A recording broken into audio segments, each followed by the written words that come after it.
Welcome. Charlie here, flying solo. I don't know if anybody's seen any of my videos online or not. I started making a channel on YouTube. What's a pain in the ass. Anyway, I put all the stuff I have on this plane so far that I've done. The flying, the crashing, the fixing, the crashing, the flying, the crashing, the fixing, the modifying, the changing, whatever. I am determined to make this thing fly because I paid for mine. A lot of the other people that did reviews, I don't think they paid for them because, the company sends them stuff, which is cool. Hey, that's how we get our information. I wish I had gotten mine sooner about what this flew like or the problems it has. Excuse my coughing again. Like I said, I got COPD, XYZ, sinus problems, etc., and so on. And I'm constantly clearing my throat or coughing. So I'm not diseased, I'm just old. Anyway, I guess it is a disease, isn't it? Anyway. So I went out the other day, and I got those pictures online. C. Rhoda Flying Solo. That's the name of the channel. I guess. And, hang on. I'm back. Anyway, took it out, and I tried my little flap thing there. You see the flaps? Little blue flaps? And I thought, well, maybe I can get the thing to fly a little slower and be more controllable at slow speeds. Because it seems to be that everybody says, well, if you go too slow and you're turning, it's going to nosedive. Well, that's not the case necessarily, because the problem is that the gyro stabilizing system in stabilizing mode, fly, okay, it's working good, and all of a sudden makes a hard left dive turn. And if you're too low to the ground, you're not surviving it. High enough you can pull out of it because the rudder doesn't stay locked. It just does it and then straightens out. But enough to get you into the ground. So anyway, what I did was disconnect the rudder. Disconnected the rudder, put a pin over here into the rudder. I showed that the last video, wherever the hell it's thing. Where's the light? Get over there, light. You can see it. Okay, whatever. You don't need to see it. So I put a pin in there, locked the rudder, took the control arm out away from the rudder connection, and bell crank. That's not bell crank. That's the whatever. You know what I mean. And took it out and tried flying it again. I got a almost flight. It flew, and then of course, for some reason, now maybe I was going too slow this time, it took a dive. Tried it again, flew a little bit, same thing happened again. So maybe I tested the ailerons by running it, holding it, whipping it back and forth up and down all different directions like I did when I discovered the rudder doing it. So maybe the ailerons are reacting the same way. So tried that. They seemed to come back to center every time, didn't lock up, didn't stay in a bad position. Anyway, I took it out again. I think what I may have screwed up myself inadvertently and unintentionally. Well, of course not. I was trying to get the thing to climb better. This thing, as soon as when you have in stabilization and you throttle up, it automatically gives you an up elevator. And so it should take you up. But I was having a problem with I tried it in 3D without the stabilization. And it looked like I wasn't getting enough up elevator. So don't be me, I went and put in full up elevator trim to see if that would work. And being ADD stricken person that I am, I forgot about it. But I went out and tried it, and the plane didn't do any better. It still crashed. And I forgot to put the trim back to 0. So, combination of maybe there was too much elevator because of the extra trim, and a combination of maybe the stabilization was a problem, but after my first 2 flight attempts, which were okay, but not good because they still crashed, from that point on, after I changed the trim, could not get this thing to go more than a few feet before it took a dive. I drove it, it'd go up, it circled 30 feet, and then come right down. Over and over and over and over again. So to the point that I finally, of course, banged up the the cowling again. So we got a nice big crack there. If you can see that. You see this? Okay.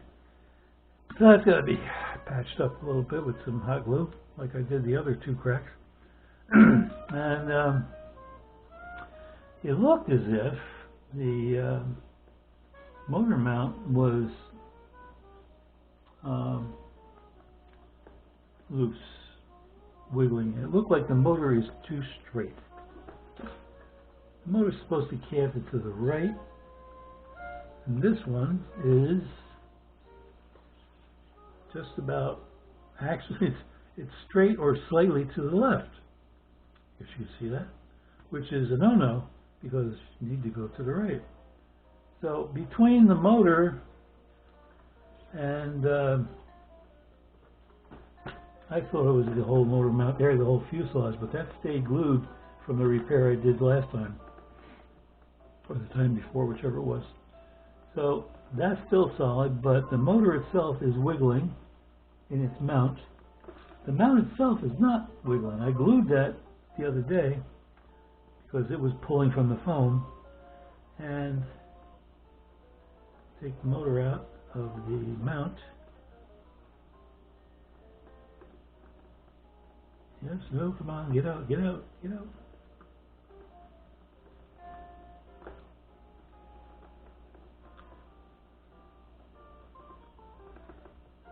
Come on there, you.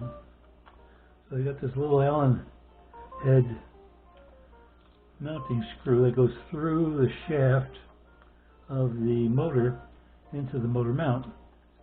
Put that little magnet. Good thing to have. Get little small magnets. These, this one here, you can see it, happens to be off of a Sonicare electric toothbrush head. They have 2 little magnets at the bottom of the head that makes the head vibrate to brush your teeth. And pull that one, an old one, I pulled that, and the magnets came off. It's cool. I keep them along with the other magnets for other things. Got these at Home Depot. Nice little set of these little round magnets here. Very good. So anything magnetic I always hold on to just in case. It might come in handy. Anyway, there's the motor, is out. Little outrunner jobby. And it's solid on its axle. So that's not moving. So there's nothing wrong with the motor itself. So it must be the mount at the shaft. This motor has the shaft in the back there, right there. And that screw goes through the motor mount and screws into the shaft itself. So something ain't right in Chinatown, someplace. Seems like the motor is loose in the mount itself a little bit. I think tightening the screw tighter, because it seemed kind of loose, would probably be just as good. But I think I'm going to have to cut this mount loose from its mounting. I got it glued in there really nice now, and of course I got to try and cut it out to get it to turn right a bit. Because that mount looks like it's almost dead straight. And see what happens. Also, another little thing I did, seems like every landing crash, the little hatch would pop open. And this one here stays, but occasionally, I guess if you hit hard enough, it'll pop out. So I got a little piece of tape on there to hold that. And piece of tape on here, overlapping the hinge door. Little thing like that. And then push tape down. That should keep it shut to keep it from doing its thing. Anyway, gotta get a little glue on here too. That broke in one of the crashes. It's a sturdy little plane. I mean, geez, as much abuse as this thing takes, it still hangs in there. It's amazing. So while we're at it, as long as I'm shooting the breeze here and boring you, I'm sure, with my not so elaborate, I lost it, video skills. Here we are. So let's see. Get this puppy here. Get over here. This is the one I fixed before. There we go. Oh, let's get some spritz on there.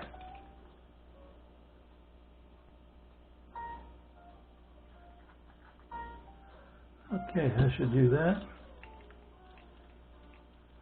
I want to spray it away from the table because it's... Oh, man, come on.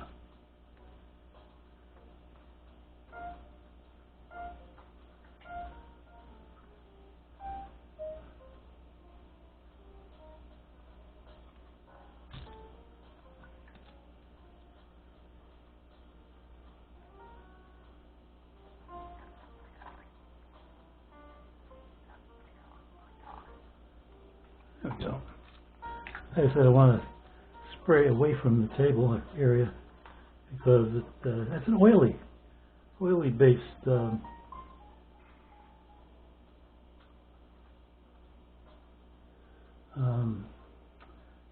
activator.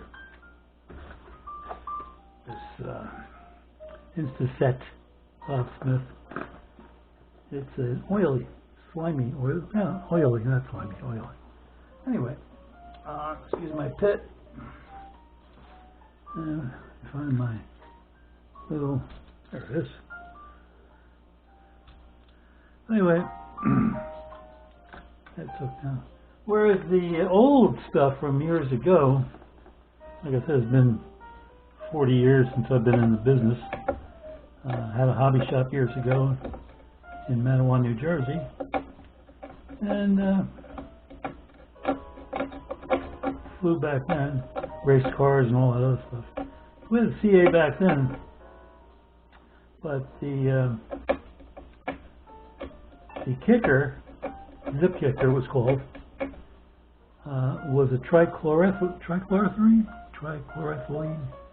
I believe it was a trichloroethylene base, if it wasn't exactly. Product that set the glue instantaneously, as this stuff is supposed to do as well. But it's an oily base, so it doesn't have tricho in it. And like I was saying before, before you put your glue away, near your ear, the tube of squeeze gently, and you can hear the air going in and out. So then you know you got your nozzle clear, and it won't clog up as easily, if at all. Now, what else? I got the motor off, and I guess I'm going to have to somehow cut into here and remove the motor mount itself and cut back the foam It might have gotten bent in a crash. In fact, I think the foam does look like it's more squashed on one side than the other. Can't really tell. Might be. Yeah, I think so. Right here. A little line. It might be tweaked. The foam does look like it's a little tweaked. To the left. So look at that. I don't know if you can see that or not. Can you see it? Right here? Looks like this whole thing is cocked to one side. So, now what we got to do is, I'm not going to try heating it with hot water and see if I could tweak it. I might as well just pull the motor mount out maybe. I could try it first with hot water and see what happens. Don't know if it's actually the problem, but could be. Yeah, could be. Alright, so I don't think there's anything else I could talk about on this particular project.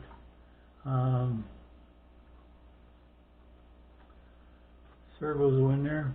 Anyway, if I can't get this one to fly with its original equipment, receiver, etc., then like another guy, ground control, it's another channel, ground control.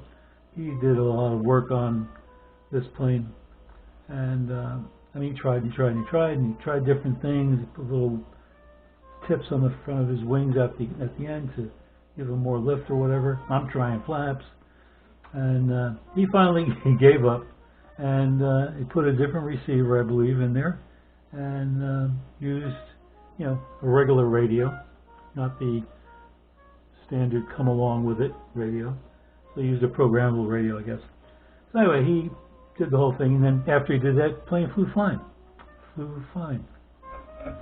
And I'm kind of determined not to do that if I can, but what I got to do is get this straightened out, which I think is some of the problem, because the plane wasn't going, the motor wasn't canted to the right and downward like it should be. I don't think that's downward. Well, it is a little downward, I guess. Let's see. Yeah, the motor's facing down, but definitely straight ahead and not to the right. You know what I mean, right?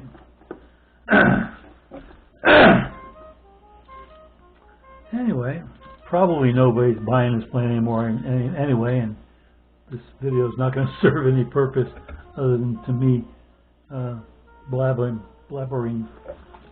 saying stupid stuff. If anybody actually watches these things and you have any good comments, give them. If you have any bad comments, well, same to you, pal. I don't care.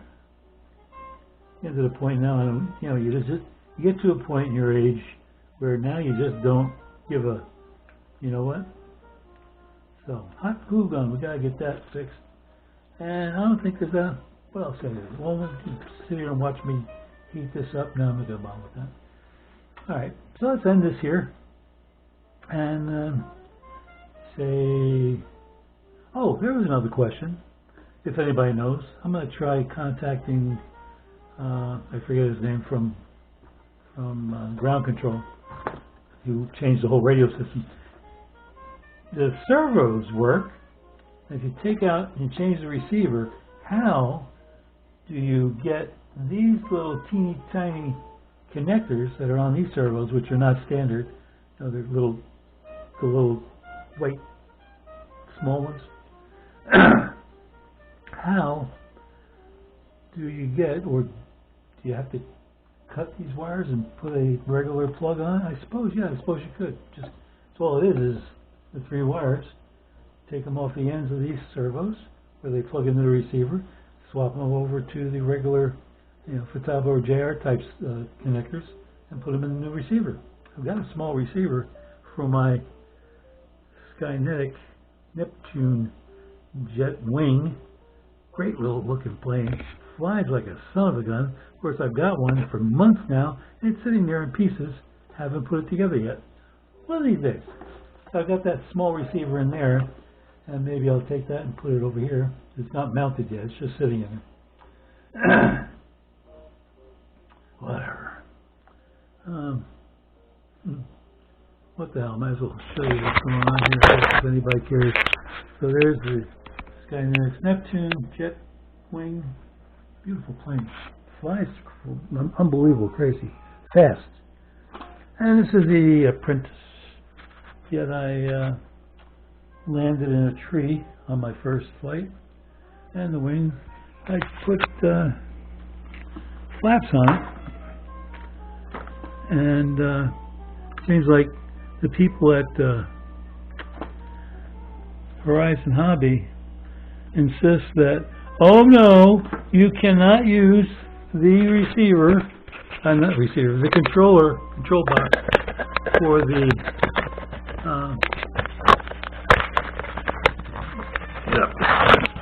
Carbon Z2 Cub, or Carbon 2Z, whatever it is. It's the same thing as the Apprentice, except it's a tail dragger. It's capable of flaps because of the controller it has. So you can either use the flaps or not. It's up to you. Mount them. I'll mount the servo for them. Excuse me. And then, where was I? Oh, okay. So the receiver, the controllers are both the same, except for a one letter designation different. One has an A after it, the other one doesn't have an A, or at the beginning as well. And the one, I forget which one is which, but so I can see right here, can I? Yeah, has a 3230A controller is in the Carbon Z Cub 2, and it's ready to fly. And the Apprentice just has a 3230 without the A. It's an A3230, and the other one's a 3230A. So I figured, okay, I'll spring for the extra $54, whatever it is, so I can get the flaps working on this, because the other one had the flaps. And so I tried contacting them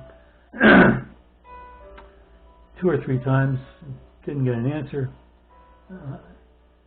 So I finally sent another letter, email, finally got an answer. No, you cannot do that because the controller is set up for the properties of the Carbon Z and not for the Apprentice and blah, blah, blah, blah, blah. The receivers are the exact same thing. The servo, everything is the same except for the controller. So, if the planes fly the same, except one has flaps and one doesn't, why couldn't you use that receiver controller for the Apprentice to make flaps? No, it's impossible. It can't be done. So that jackass, excuse my language, didn't know what the hell he was talking about as far as I'm concerned. Because there's no reason that it shouldn't work. But after that stupidity being told to me, I just said to myself, you know what? I'm not going to give them any more of my money because they don't have anybody working there that seems to know what the hell they're doing. Well, some don't know what they're doing. Others do, I'm sure. But anyway, I would rather figure out in fact, I have my own idea for the flaps on that thing. I don't know if you saw the controller arms. So I have one servo controlling both flaps with linkage. And